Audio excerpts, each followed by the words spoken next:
My wife, 2 boys, and I went to a really clear creek and took goggles and a frog gig. And my boys were able to go under the water swimming with that frog gig, and they managed to spear fish a sucker fish.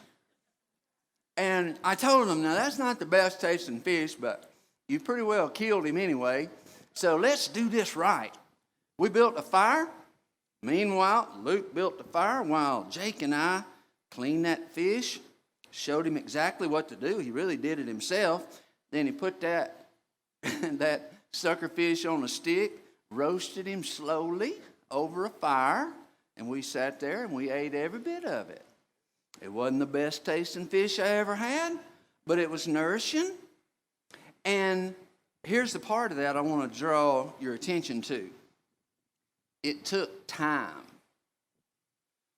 Took time to catch that fish, took time to clean that fish, and it took time to roast that fish over the fire. Took time. That is natural. That's the way God made the world. We live in a very unnatural world where day in and day out in our normal activities, things happen quick.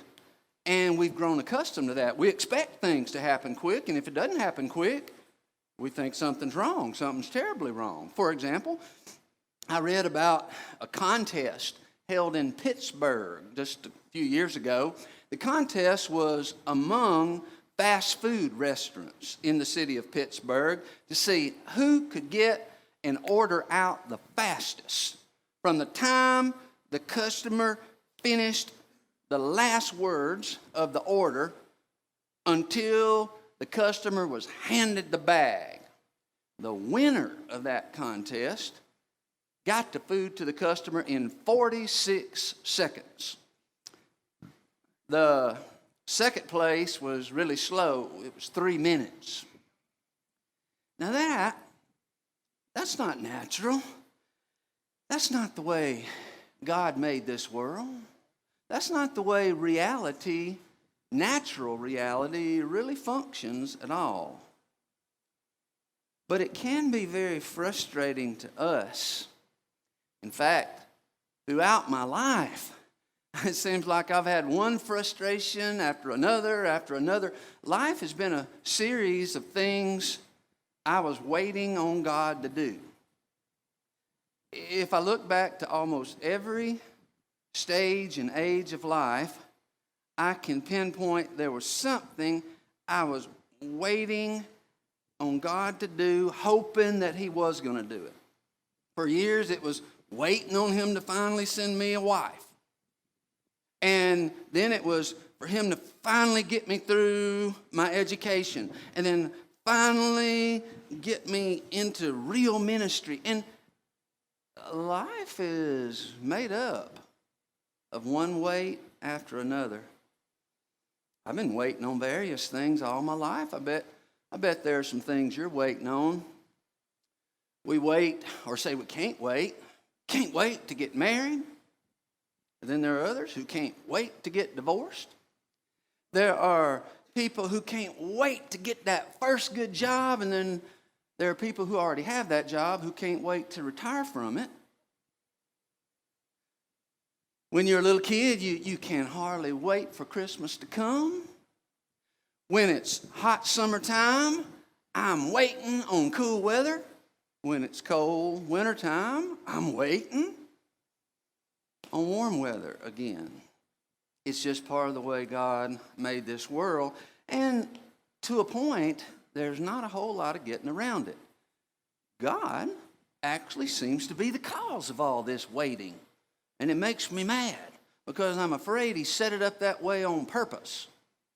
But I also think I have a hunch why He set it up that way on purpose. Why waiting is apparently an essential part of life. I know for a fact. I know from personal experience. I know from reading the stories of Bible characters that waiting is one of the primary tools God uses to build the faith of an individual or a whole group of people. Let me give you one example of a person who was waiting and was getting really frustrated about it. He puts into words what a whole lot of us would like to tell God. Habakkuk chapter 1. I'm simply going to read Habakkuk chapter 1 and verse 2. How long, O Lord? Now, sometimes you ought to Google those words. How long, O Lord? And you'll find that it comes up over and over and over. It's one of the most common phrases in the Bible, especially in the book of Psalms. But here it's, how long, O Lord, must I call for help, but you do not listen? Violence is everywhere. I cry, but you do not come to save. Waiting on God to solve some problem he had with some very difficult people. That's putting it lightly. But then it goes back much further than that, this waiting business. All the way back in the early chapters of Genesis, you got Noah. Noah was told plainly by God, there's going to be a flood. It's going to destroy everything except for you and your family. So you build an ark of gopher wood. And Noah trusted God, and he built that boat. Some estimates say it may have taken decades, if not 100 years, to build that thing. Talk about a long wait getting the ark built. And all the while the ark was being constructed, what do you think everybody outside Noah's family was saying? Noah, nice boat. What are you going to do when you get it finished? You're going to dig an ocean to float it in because it's hundreds of miles from the nearest big body of water. And it was a difficult time for Noah. Then finally, the day came when it was complete. All the animals came in. Then they had to wait for the rain. Waited for the rain to come. Noah, if he's human, he had to be thinking, okay, God, I built all this now, and I've got these animals here, and it is going to rain, isn't it? Well, finally, it did. That wasn't the end of the wait. It rained 40 days and 40 nights, and after that, something like 120 days, they just floated out on the face of the deep with no land in sight. What were they doing? Waiting for the water to go down, hoping that it really would. They could only hold out like this for so long, you know. They only had so many provisions. God, you know what our supplies are here, don't you? Is this water actually going down? We can't seem to see any progress. Noah had to wait. So did 10 virgins in a parable Jesus gave. These 10 young ladies were instructed to wait for the bridegroom to appear. And 5 of those young ladies realized, now, this could be a long wait, so we better carry plenty of oil for our lamps so we don't run out. The other 5 said, oh, he'll be here any minute anyway. We'll just take the lamp with whatever oil's in it. And as they waited and waited, the lamps belonging to those unprepared virgins went out. And they went home to get more oil, and the bridegroom came while they were gone. The ones who met the bridegroom were the ones who prepared to wait.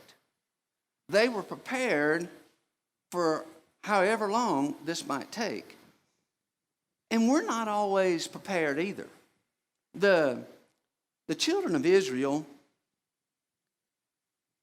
late in the Old Testament, were conquered by the Babylonians. They were carried away into captivity. And they stayed there for 70 years. And all along, God was promising that I am going to take you back to your homeland. Just trust me. Through the prophets, he'd say, hey, you're going back, but right now, I'm doing some work that you can't fully understand. Wait. But it was hard. They were in a place they did not like. It was a place they didn't want to be. It was a place they wished they were not. A place that broke their heart when they really thought about how far from home they were. And one of them, who was a psalmist, wrote these words about his homeland, Zion, Jerusalem, Israel. He wrote, by the waters of Babylon we sat down. We hanged our harps on the willows. For those that led us there demanded of us a song. But how could we sing the Lord's song in a strange land? And we wept. We wept when we remembered Zion. And to that group of people, God sent a very encouraging word through the lips of Isaiah the prophet. And it's a word I bet you've heard before. Isaiah chapter 40, verse 31. Yes, they're going to be waiting. It's hard. The scripture says, yet those who wait for the Lord will gain new strength. They will mount up with wings like eagles. They will run and not be weary. They will walk and not become weary. These were people who needed an encouraging word. They needed to know that this process of waiting was not actually wasted time. It was a time period during which God was doing a work in them, inside them, so that when they finally did return to their homeland, they would be spiritually ready to handle it.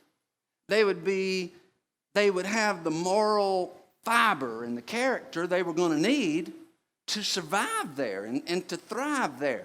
That's part of what God was doing. God did that with Abraham, making him wait so long for his son Isaac. Genesis 17:18, he promised him, you're going to have descendants like the stars, like all the lights above you. That many. But for 50 years, no descendant came, not even one. And the night must have seemed so long. Must have seemed so long to Abraham. You know, waiting is hard even when you've got a clock to look at. You can look at your watch and know that I'm finally going to leave you alone about 11:25. There's going to be an end to it. But imagine if you didn't know when I was going to stop. And for all you know, I'm going to keep preaching all afternoon. That would be difficult. Well, that's sort of what you have in Abraham. God did not tell him when this son was going to come.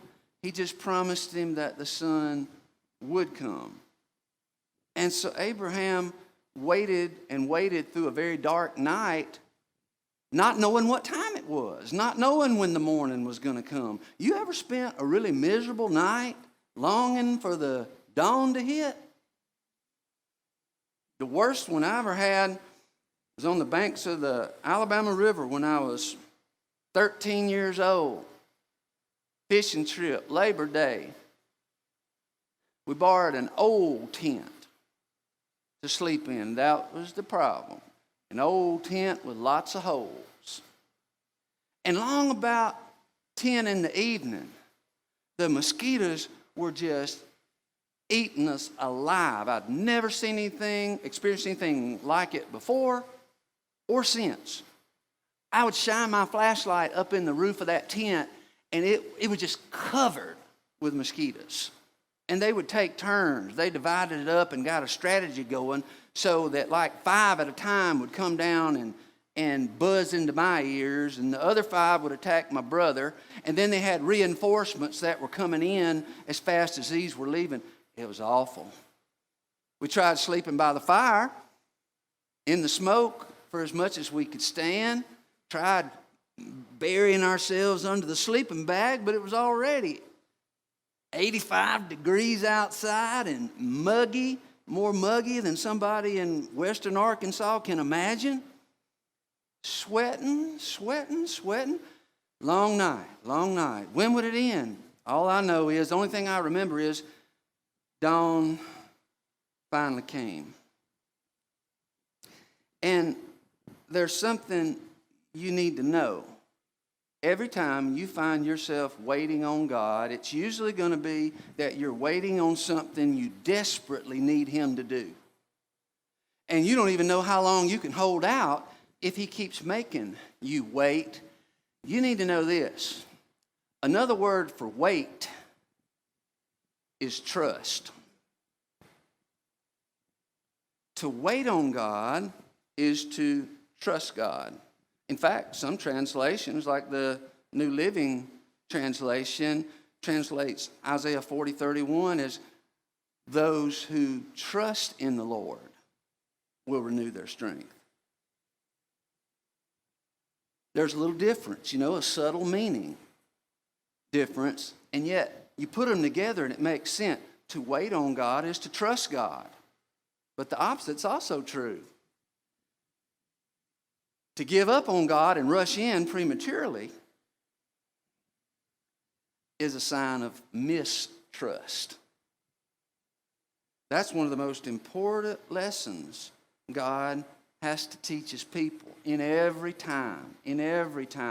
And the godliest people from the days of Abraham right on up through this morning have always been those who trusted God enough to wait even when there was no hint of sunrise on the horizon. That's the way faith is formed. It's like God's school for developing faith. Now think back to Abraham just a minute. God waited over 50 years. God waited and made Abraham wait over 50 years to fulfill that promise. Do you think that God, who eventually showed Himself capable of miraculously causing a 99-year-old woman to get pregnant, if God could do it when she was 99, don't you think He could have made it happen when she was 39? Even 49? Of course He could. Why didn't He? It was part of Abraham's faith formation. Think of it this way. If you got kids, sometimes you have to give the kids an incentive to really study and learn what they need to learn in school, things they're going to need for life. But they're not interested in that. Most of them aren't. All they're interested in is, what am I going to get as a reward if I study hard and prepare myself for the future so I'll have a good life? And say the award is a new video game system. What are you as the parent really interested in?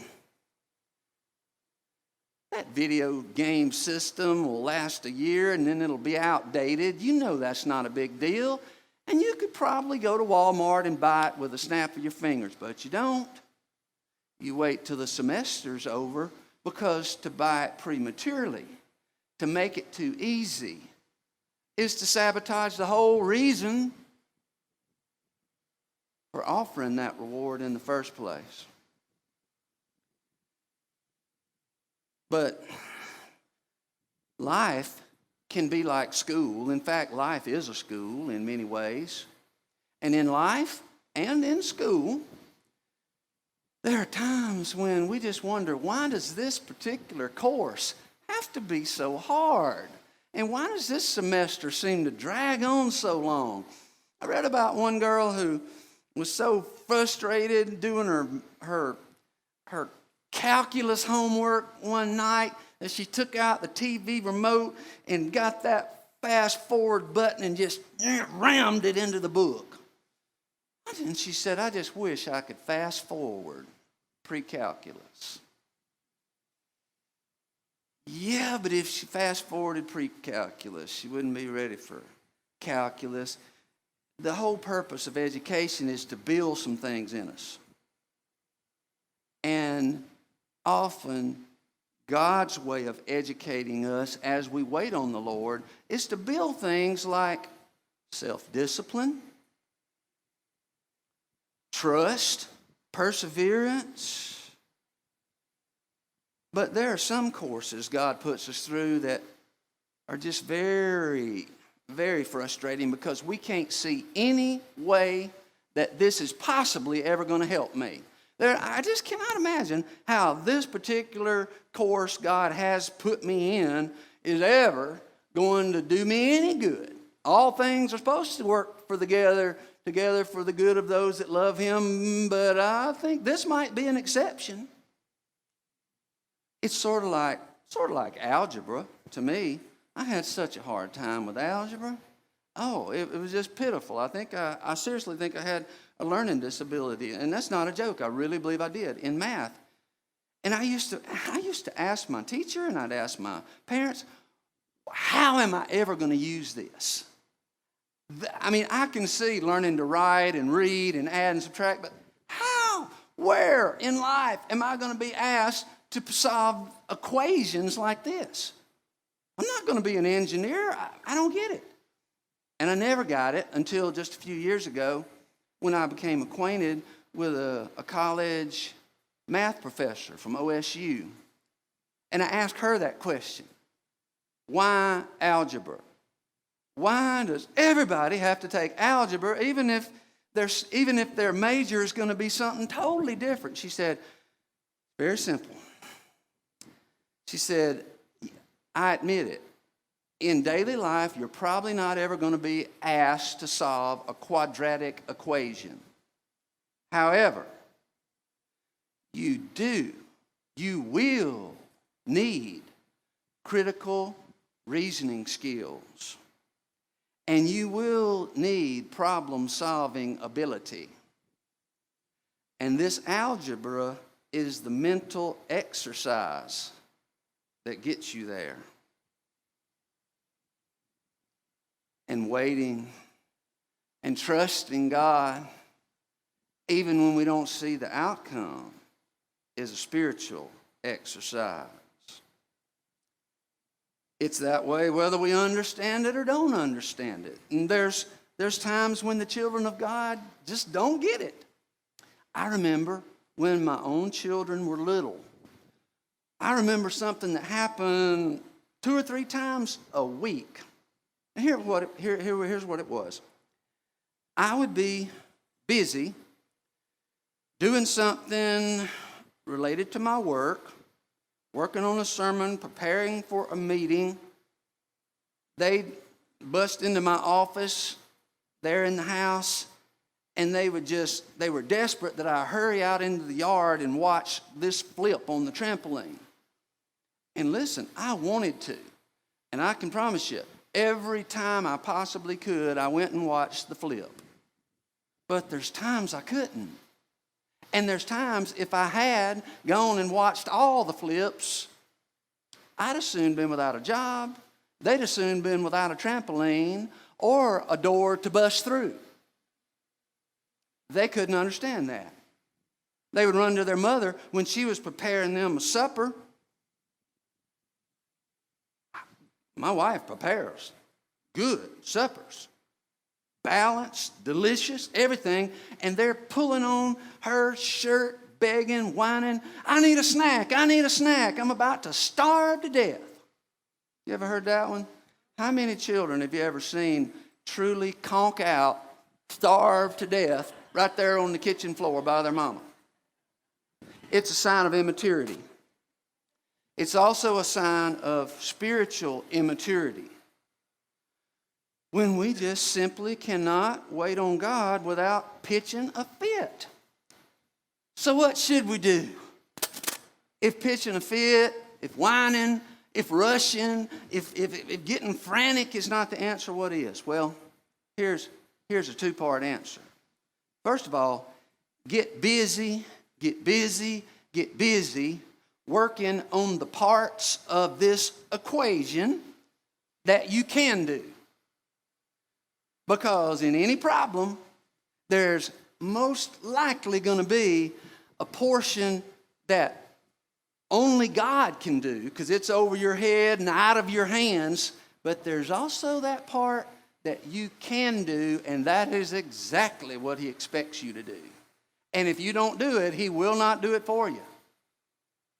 And if you will get busy doing your part, first of all, you will be amazed how fast the time flies when you're working intensely on something.